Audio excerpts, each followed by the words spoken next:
नमस्कार and welcome to all of you in global lookout. दोस्तों, recently former Russia के president जो है दिमित्री मेदवेदेव, इनने ये स्टेटमेंट दिया है कि हमारे पास कोई और ऑप्शन नहीं बचा है, बल्कि हम लोग को यूक्रेन के प्रेसिडेंट जेलेंस्की और उनके साथियों को मारना पड़ेगा।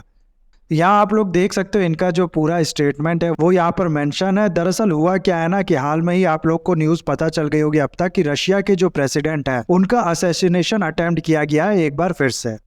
हुआ क्या है कि दो ड्रोन इस तरीके से यहाँ पर आते हैं, वीडियो में आप लोग देख सकते हो। और ये जो बिल्डिंग है ना, ये है रशिया का सेनेट पैलेस। ये वो जगह है जहाँ पर रशिया के जो प्रेसिडेंट है वो अपना काम करते हैं, यानी कि रशिया के प्रेसिडेंट का ऑफिस है ये। उसके ऊपर जो डोम जैसा बना है वहां पर जो ड्रोन है वो कुछ एक्सप्लोजिव गिरा देता है, इस पे आग भी लग जाती है और इसका पूरा ये जो वीडियो है ये बना लिया जाता है। ये चीज़ वायरल भी हो जाती है इंटरनेट पे। तो उसके बाद इन ड्रोन्स को टेक डाउन कर लिया जाता है, लेकिन ये जो अटैक है ये हो चुका होता है। और अगर आप लोग को नहीं पता है तो मैं बता दूं कि क्रेमलिन जो है ना वो रशिया का वो वाला एरिया है जहां पर सारे आप लोग को जो इंपॉर्टेंट ऑफिसेज हैं, जैसे कि इंडिया में पार्लियामेंट है, राष्ट्रपति भवन है और अपर हाउस, लोअर हाउस और भी जो भी सेक्रेटरीट है, ये सब जैसे है ना वैसे ही क्रेमलिन के अंदर सारे इंपॉर्टेंट ऑफिस रशिया के हैं। एक तरीके से क्रेमलिन को आप लोग समझ सकते हो कि सीटाडेल है ये। इसके अंदर सारे जो ऑफिस है जहाँ प्रेसिडेंट बैठता है, जहाँ प्राइम मिनिस्टर बैठता है, जहाँ सारे सेनेट बैठते हैं, वो है। और उसी के अंदर ये जो पैलेस था इस पे ये अटैक हुआ है। जैसा कि मैंने आप लोग को बताया ये रशिया के प्रेसिडेंट का ऑफिस होता है। तो आप लोग खुद ही सोच के देखो कि ये जो एरिया होगा वो कितना ज्यादा सिक्योर्ड होगा। जाहिर सी बात है ना, किसी कंट्री में जो सबसे सिक्योर एरिया होगा वो होगा जहां पर उसका प्रेसिडेंट या फिर टॉप जो ऑफिशियल्स होता है, हेड ऑफ द गवर्नमेंट या फिर हेड ऑफ द स्टेट रहता है, वो सबसे ज्यादा सिक्योर होगा। और इसके बाद ये जो अटैक है ये हुआ है क्रेमलिन के अंदर आके। उसके बाद भी ये जो बिल्डिंग है जिसमें प्रेसिडेंट ऑफिस होता है वहां पर यह अटैक इस ड्रोन ने किया है। इसके बाद रशिया ने ये इल्ज़ाम लगाया था कि ये जो अटैक है ये कराया गया है यूक्रेन की तरफ से, पुतिन को असैसिनेशन करने के लिए, उनको मारने के लिए।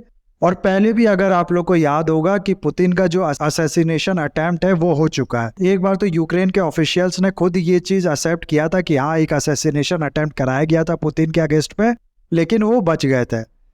तो इसीलिए रशिया जो है उसने ये इल्ज़ाम लगाया कि देखो यूक्रेन ने ये सब करवाया है, और ये भी वार्निंग दी यूक्रेन को कि इसका जो रिपरकशन होगा, इसका जो रिटेलिएशन होगा वो टाइम आने पे फेस करना पड़ेगा यूक्रेन को।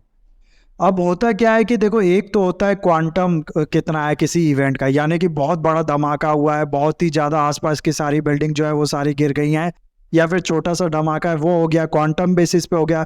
दूसरा होता है कि सिग्निफिकेंस क्या है कि इस अटैक का।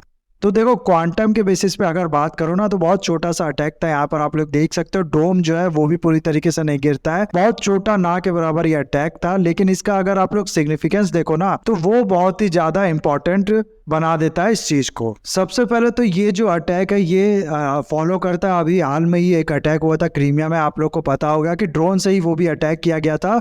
रशिया का जो ऑयल स्टोरिंग फैसिलिटी था या फिर ऑयल टैंकर जो था यहाँ पर क्रीमिया में, जहाँ से ये सप्लाई करता था दुनिया भर की कंट्रीज को ऑयल, उस पर अटैक किया गया था। और जिसकी वजह से बहुत ही ज्यादा बड़ा ब्लास्ट या फिर बहुत ही ज्यादा स्मोक आप लोग कह सकते हो, ये इस तरीके से देख सकते हो आप लोग को स्क्रीन पे वो उठा था। अब उस अटैक में आप लोग को पता होगा कि यूक्रेन ने इसका मजाक भी बनाया था, इंडिया की जो गॉडेस है माँ काली उसको इससे कंपेयर किया था, जिसके बाद यूक्रेन की तरफ से माफी भी मांगी गई है। तो ठीक कुछ ही दिन बाद उसके बाद दूसरा ये अटैक है, और ये भी अगर आप लोग देखो ना वो भी बहुत ही ज्यादा, जाहिर सी बात है, सिक्योर एरिया होगा, क्योंकि वहां पर बहुत बड़ा इकोनॉमिक बेनिफिट है रशिया को, क्रीमिया वाला जो एरिया था। और यहाँ पर अगर आप लोग देखो तो ये तो मेरे ख्याल से कंट्री का सबसे ज्यादा कोर वाला एरिया होगा जहाँ सिक्योरिटी सबसे ज्यादा होगी। तो अब इस फैसिलिटी पे ये अटैक किया गया, जिससे हो सकता है ये सिग्निफिकेंस, ये मैच सिग्नल भेजने के लिए कि रशिया का कोई भी एरिया जो है वो अचूका नहीं है, कहीं पर भी अटैक हो सकता है। और एक तरीके से रशियन जो लोग हैं उनके अंदर भी ये सेंटिमेंट पैदा करने के लिए कि उनका जो डिफेंसिव सिस्टम है वो उतना ज्यादा स्ट्रांग है नहीं, उनके दिमाग में क्वेश्चन पैदा करने के लिए अपनी जो मिलिट्री है, जो भी उनका डिफेंसिव सिस्टम है, उसके लिए ये अटैक कराया गया हो, ऐसा हो सकता है। अब जाहिर सी बात है रशिया के लिए ये बहुत बड़ी एम्बैरेसिंग वाली बात होगी। इसीलिए रशिया ने क्या किया कि पहले रशिया ने कहा था कि सिर्फ यूक्रेन ने ये अटैक कराया है, उसके बाद फिर रशिया की तरफ से इस तरह के स्टेटमेंट आने लगे कि ये अटैक जो है ये कराया गया है यूएसए की तरफ से, और यूएसए ने यूक्रेन को बोला और यूक्रेन ने खाली वो किया जो इसको बोला गया था। तो यूएसए का नाम भी रशिया इसमें लेने लगा ताकि इससे ये लगे कि किसी बहुत बड़ी कंट्री ने ये अटैक कराया है। ऐसा नहीं है कि यूक्रेन जैसी कंट्री जो वेपन के मामले में, जो मिलिट्री के मामले में हम लोग से बहुत छोटी है, उसने ये अटैक कराया। उसकी वजह से जो बेइज्जती होती रशिया की वो ज्यादा होती, इसीलिए यूएसए का भी नाम अब इसमें आने लगा। हो सकता है यूएसए ने ये कराया भी हो, मैं मना नहीं कर रहा इस चीज से, लेकिन मैं ये कहना चाह रहा हूँ कि बाद में ये जो यूएसए का नाम है ये भी रशिया लेने लगा इसके अंदर। फिर रशिया का जो S-300, S-400, S-500 जो ये बेचने की बात करता है दुनिया भर की कंट्रीज को, उसमें भी इसकी वजह से सवाल उठता है कि ये जो ड्रोन है, इस तरीके की छोटे मोटे ड्रोन जो है वो आके रशिया पे अटैक कर दे रहे हैं, वो भी रशिया के एकदम कोर वाले एरिया में, जो कि सबसे ज्यादा सिक्योर एरिया होना चाहिए, उस पे आके ये अटैक कर दे रहे हैं। इसका क्या मतलब है? इसका मतलब है कि जो भी उनका जो एयर डिफेंस है, जो भी ये वेपन्स है S-300, S-400, ये इतने कैपेबल नहीं है कि इसको रोक पाए। तो ये भी सवाल जो है ये भी बहुत ज्यादा इसके बाद उठता है, और वो भी सवाल उठाना या फिर वो भी एक बहुत बड़ा कारण हो सकता है ये जो अटैक कराया गया है इसका। अब यूक्रेन के बारे में अगर मैं आप लोग को बताऊं तो यूक्रेन के जो प्रेसिडेंट है जेलेंस्की, वो थे इस समय फिनलैंड में। फिनलैंड की जो कैपिटल है हेलेंस्की, वहां पर उनने ये इसके बारे में ये स्टेटमेंट दिया कि हमने ये जो अटैक है हम नहीं कराया है, हम रशिया के साथ जो वॉर है वो बॉर्डर पे लड़ रहे हैं। तो कहने का मतलब भाई यूक्रेन ने इससे मना कर दिया कि हम लोग ने ये अटैक नहीं कराया। लेकिन यूक्रेन की तरफ से क्या हुआ है कि एक स्टैंप लॉन्च किया गया है इसी अटैक से रिलेटेड, इसी अटैक को वहां पर दिखाया गया है। ये स्टैंप आप लोग देख सकते हो यहाँ पर। तो इस तरीके से ये जो अटैक है ये सेलिब्रेट कर रहा है यूक्रेन। और यूएसए की जहां तक बात रही तो देखो, ये जो अटैक है सबसे पहले ये कोई छोटा मोटा अटैक, छोटा मोटा इवेंट नहीं है। मैं कहता हूँ कि इस तरीके का अटैक रशिया के अगर किसी और कोने में होता ना, और इससे 10 गुना बड़ा भी है वो अटैक होता, तो वो उतनी बड़ी बात नहीं होती जितनी बड़ी बात ये है, जिसका रीजन मैं आप लोग को बता चुका हूँ कि ये एक तरीके से इंडिया के पार्लियामेंट पे अटैक होने की बात है। यूएसए के व्हाइट हाउस पे अगर अटैक होता है तो ये ठीक उसी तरीके से है जैसे ये अटैक हुआ है। दूसरा, मॉस्को और ये क्रेमलिन जो आप लोग डिस्टेंस देखोगे ना कीव के, यानी कि यूक्रेन का जो बॉर्डर है उससे, तो जो शॉर्टेस्ट डिस्टेंस आप लोगों को पड़ेगा वो पड़ेगा अराउंड 450 किलोमीटर का। इतने देर या कि ये जो ड्रोन है ये रशिया की टेरिटरी में घुसता है, फिर इस टेरिटरी में रहता है, फाइनली मॉस्को तक आके ये एक्सप्लोजिव भी गिराता है, अटैक भी करता है, तब जाके इसको टेक डाउन किया जाता है। तो ये किसी कंट्री के लिए, किसी कंट्री के अंदर, वो भी रशिया जैसी कंट्री के अंदर, आप खुद ही सोच के देखो कि पॉसिबल है? नहीं पॉसिबल है। इसीलिए यूएसए को भी टारगेट किया जा रहा है कि उसकी तरफ से भी ये कराया गया। लेकिन यहाँ पर देखो प्रॉब्लम क्या है, एक बार फिर मैं वही चीज रिपीट करूंगा कि जैसे होता क्या है ना कि किसी भी कंट्री के पास जितने भी वेपन्स है, जितने भी न्यूक्लियर वेपन्स है, बायोलॉजिकल वेपन्स है, किसी भी तरीके के वेपन्स है, वो किस लिए है? वो खुद को प्रोटेक्ट करने के लिए है, अपनी कंट्री की सेफ्टी के लिए है। अब आप लोग खुद ही बताओ, जो रशिया है, रशिया को कौन सी चीज है जो रशिया को रिप्रेजेंट करती है पूरी तरीके से? उसका कैपिटल, उसका क्रेमलिन जो है वो, और उस पे अटैक होने का मतलब है कि अब तो वो फुल स्केल भी अटैक कर सकता है दूसरी कंट्री पे, फुल स्केल वॉर भी छेड़ सकता है, इवन की न्यूक्लियर वेपन भी जो उसका है वो इस्तेमाल कर सकता है। और इसी चीज की आशंका अब बताई जा रही है कि इसके बाद हो सकता है, कहा जा रहा है कि हो सकता है कि रशिया न्यूक्लियर वेपन भी इस्तेमाल करने को सोचे। हालांकि इस तरह की चांसेस जो है वो बहुत कम है, इतना आसान नहीं है इस तरीके का कोई डिसीजन लेना, लेकिन फिर भी अब ये एक तरीके से सिचुएशन बनती जा रही है इस चीज। अब कैपिटल तक बात, किसी कंट्री के प्रेसिडेंट के जान तक बात पहुंचेगी तो जाहिर सी बात है वो कंट्री ऑप्शन खंगालेगी कि हम लोग को न्यूक्लियर वेपन अब इस्तेमाल करना पड़ेगा ही अपने प्रेसिडेंट को, अपने कैपिटल को बचाने के लिए।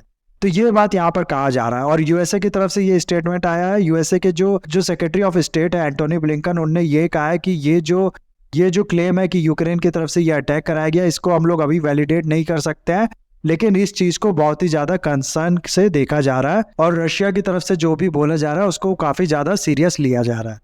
तो इस तरीके के जो क्लेम है और रिवर्स क्लेम है वो एक दूसरे की तरफ से लगाए जा रहे हैं दूसरी पार्टी पे। और यहाँ पर देखो यूएसए के जो सीआईए है उसके एक एक्स ऑफिसर का स्टेटमेंट मैं पढ़ रहा था, उसमें ये कहा है उनने कि अगर ये जो क्लेम है कि यूक्रेन की तरफ से ये कराया गया है तो जाहिर सी बात है ये कोई असैसिनेशन अटेम्प्ट नहीं था, क्योंकि यूक्रेन जो है उसे बहुत अच्छे से ये पता होगा, बहुत नज़र रखता होगा वो पुतिन पे कि कहाँ है वो इस समय।